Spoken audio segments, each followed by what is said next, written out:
आचारः परमो धर्म, आचारः परमं तपः, आचारः परमं ज्ञानो, माचारात् किन्नु साध्यते। साधवा क्षीण दोषाः स्युः सच्छब्द साधुवाचकः, तेषामाचरणं यत्तु सदाचारः स उच्यते। आचरण ही परम धर्म है, आचरण ही परम तपस्या है, आचरण ही परम ज्ञान है।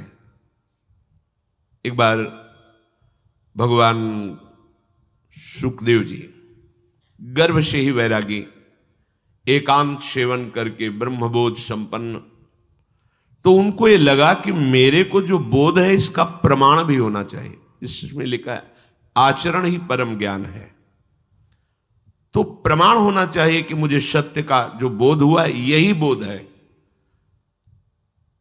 तो परम ज्ञान स्वरूप अपने पिता भगवान व्यासदेव जी के समीप गए और कहा, भगवान जो मुझे बोध हुआ है यही आत्मबोध है।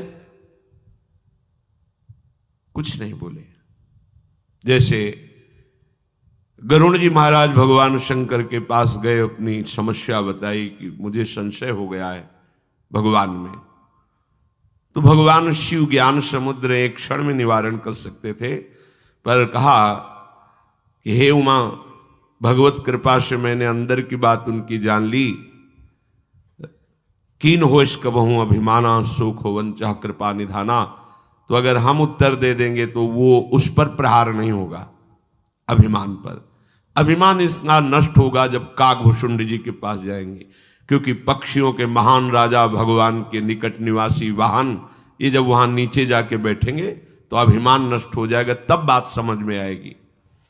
ऐसी भगवान व्यासदेव जी ने कि जब तक पूर्ण गुरु भाव ना हो तब तक जो उपदेश किया जाता है वो ज्यादा रंग नहीं लाता, और जब ये भाव हो जाता है मेरे सदगुरुदेव भगवान हैं, तो उनकी हर बात पर हमारी निष्ठा होती है।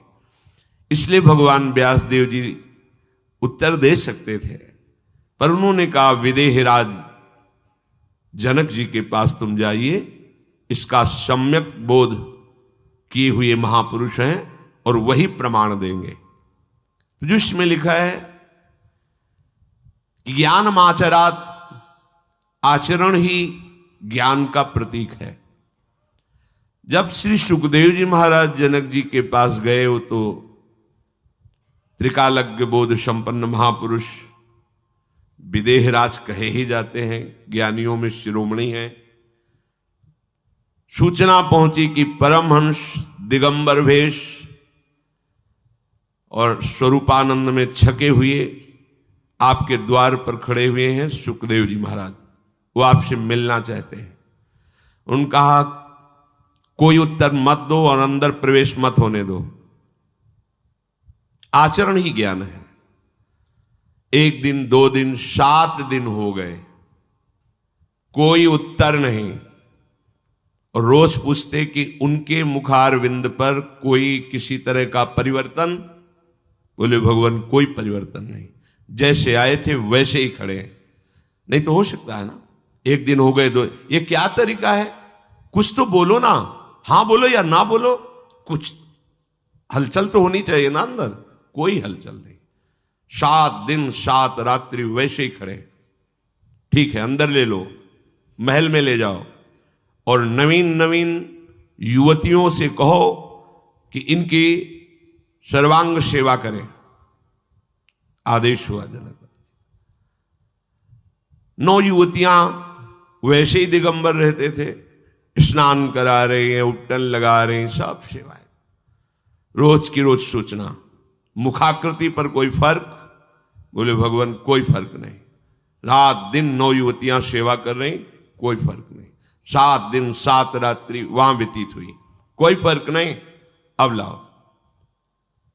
सामने आए तो उनका, हे मुनिवर, आपको जो बोध हुआ है वही आत्मबोध है।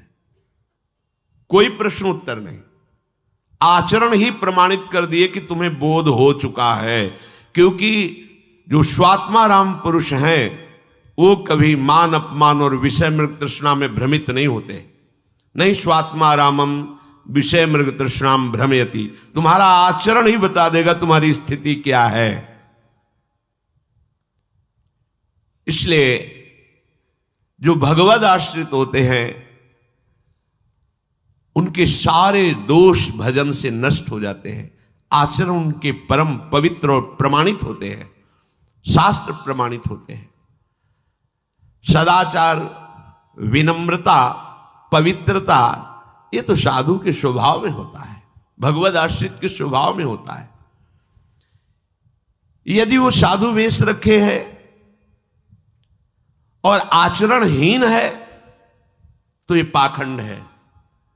आचारहीनम न पुनन्ति वेदा यद्यपि धीता सा सट विरंगई छंदास्येनम मृत्यु काले त्यजंती नीडम शकुंता इव जात पक्षाहा। 6 अंगों के सहित पूरा वेद पढ़े हो, सब शास्त्र कंठस्थ हो, पर आचरण भ्रष्ट हो तो मृत्यु काल के समय उसका सारा का सारा शास्त्र ज्ञान ढक जाएगा और वो नीच योनियों को प्राप्त होगा।